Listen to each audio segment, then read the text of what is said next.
Katie.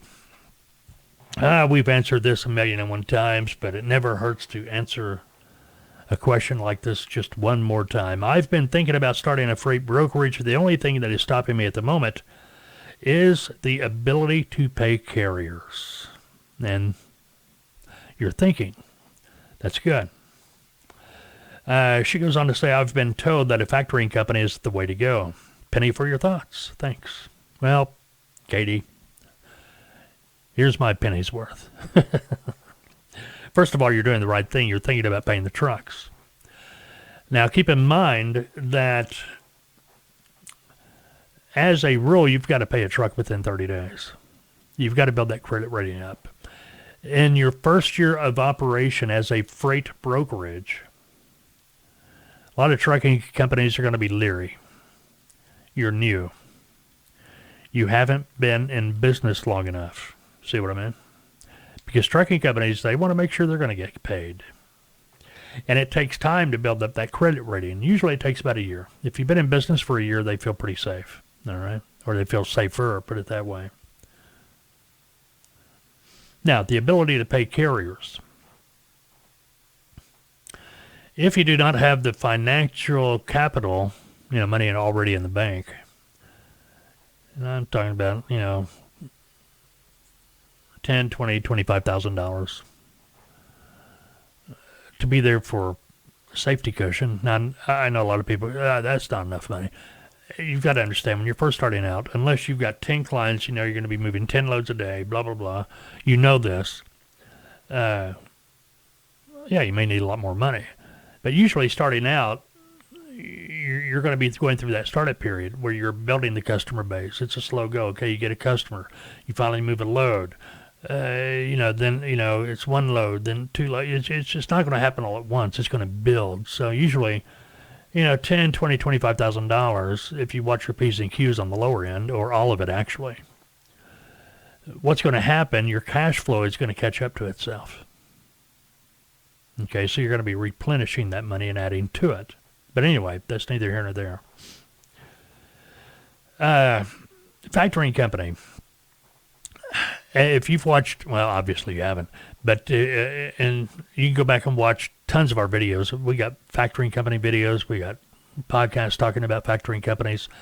Our recommendation is always stay away from factoring companies if you are a freight broker. The reason that is, more than anything else, if your customer is 1 day late paying their freight bill, guess what? They're going to start getting collection calls from the factoring company. And the people that are making those collection calls, they don't work for you. See what I mean? Now, the factoring company is going to promise, now we'll be nice. You have no control over that. Once you've signed the contract, you're in that factoring company. Yeah, you got a ball and chain around your feet. And it's going to be kind of difficult to break away. Do some search, factoring company forums or whatever, freight brokers, factoring company. You'll see what I'm talking about. Ask a trucking company that's trying to get away from a factoring company. It's difficult. We've talked to a lot of them, and they make it sound easy. And maybe those companies, it is that easy. But it's been my experience, once you factor one of your customers through a factoring company, you're going to have to live with it. It's going to be hard to get them away. But if you're doing a factoring company, read the contract. Matter of fact, take it to somebody that knows contracts, a lawyer maybe, before you sign that thing. My pet peeve is collection calls. Give you an example. I had a client years ago. We were moving several $100,000 a month with them. And they pay on the 45th day. 45th day. If we moved the load today, 45 days from now, we would have the money. No ands, ifs, or buts about it.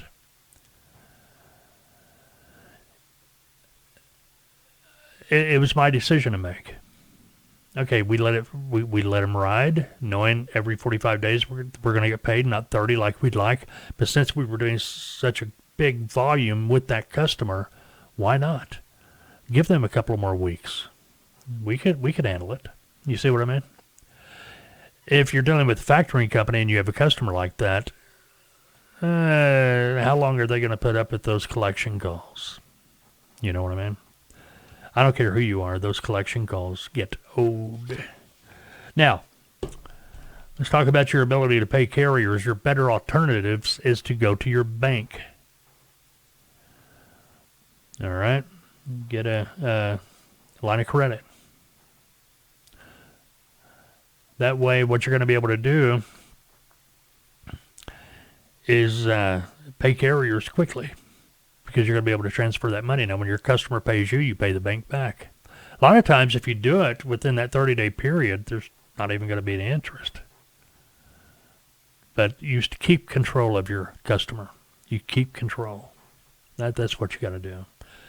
All right, Q&As. We do it every Saturday. If you have any questions you'd like us to answer during the Saturday morning Q&A, you can send them to me via email, fbtv@freightbrokertv.com. We have contact forms on our website, freightbrokertv.com. You can even Skype them to us. Just do a search on Skype for FBTV.